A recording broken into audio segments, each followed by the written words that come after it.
Hello students, today we will learn the activity selection problem that can be solved using the greedy approach. What is activity selection problem?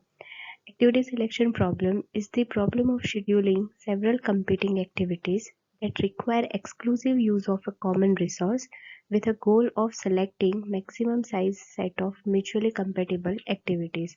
Now let's suppose we have one set which has n activities that wish to use a resource such as a lecture hall, which is a common among all the activities. That lecture hall can serve only one activity at one time.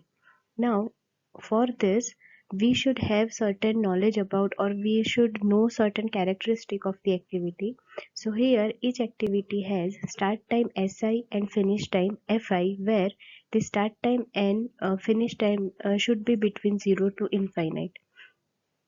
Now, what is mutually compatible activities? So, if we have two activities AI and AJ, they can be said as mutually compatible if the intervals SIFI for activity AI and SJFJ of activity AJ do not overlap. That means the start time of activity I should greater than equal to finish time of activity J.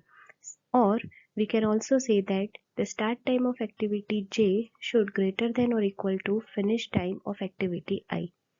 Now in the activity selection problem, actually the purpose is to select a maximum size subset of mutually compatible activities.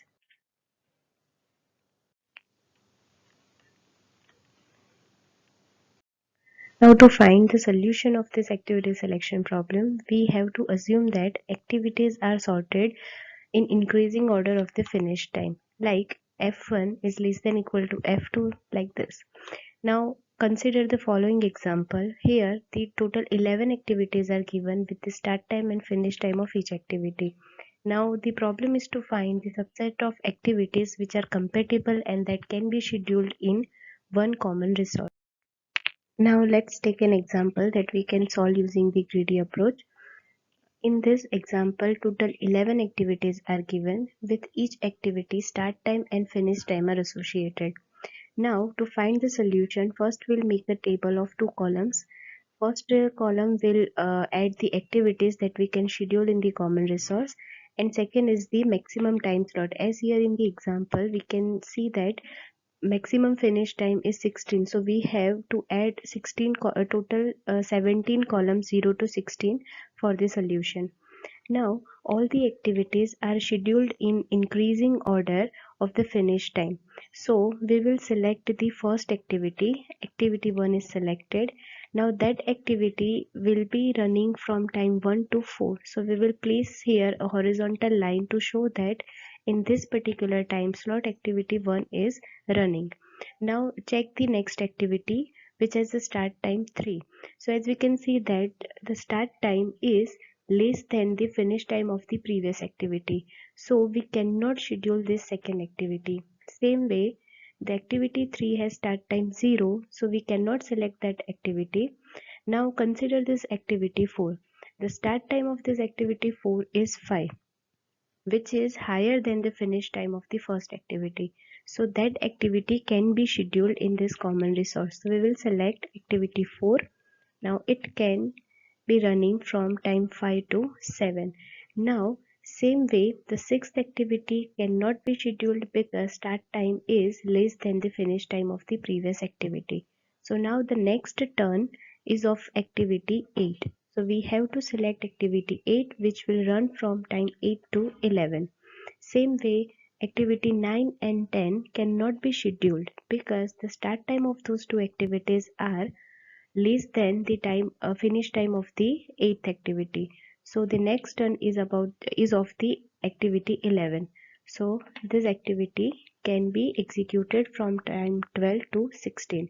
So the final solution of this problem is we can schedule 4 activities A1, A4, A8 and A11 in this common resource. Now next, if we want to implement the same mechanism using any programming language, so we need an algorithm for that. So here is the algorithm for activity selection problem. Here you can see that as parameter we are going to pass the arrays of start time and finish time of all the activities.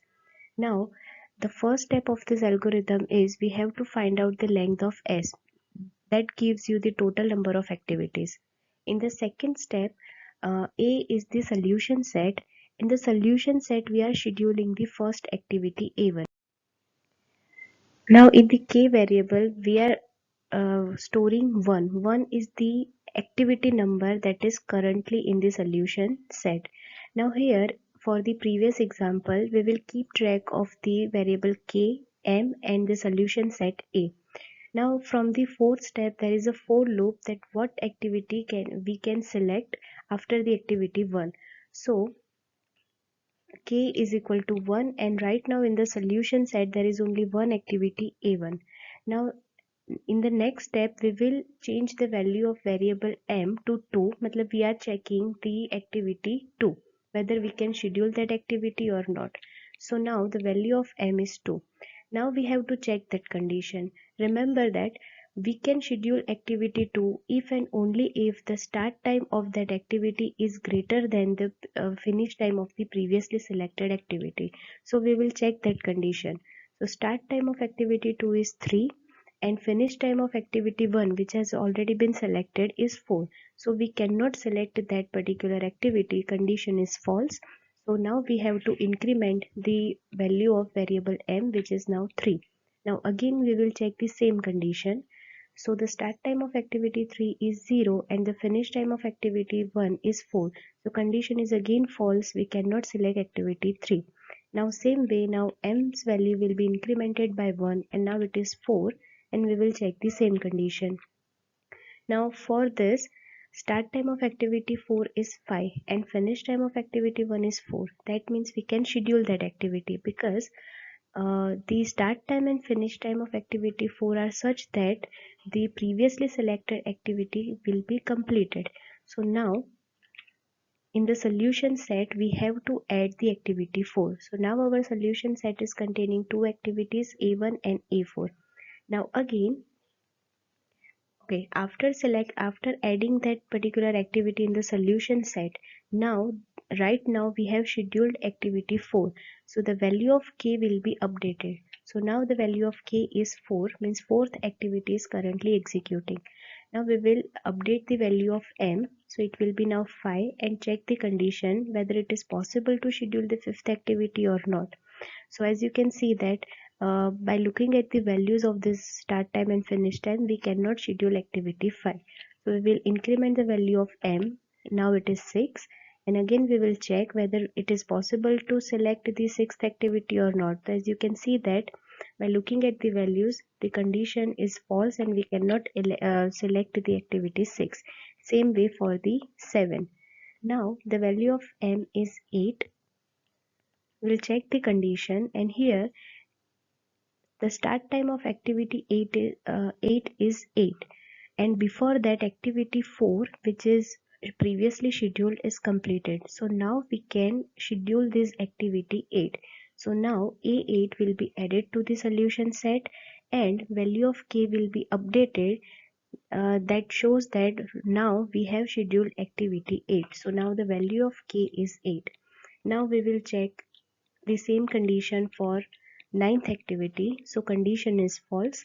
For the 10th activity, condition is false, and for the 11th activity, condition is true. So before scheduling, or we can see that from the start time of activity 11, before that the activity 8 will be completed its execution. So we can select activity 11. So now our solution set is containing A1, A4, A8 and A11. So now the for loop is completed because it reached to the last number of the activity. So now the loop is over and the final solution is A1, A4, A8 and A11.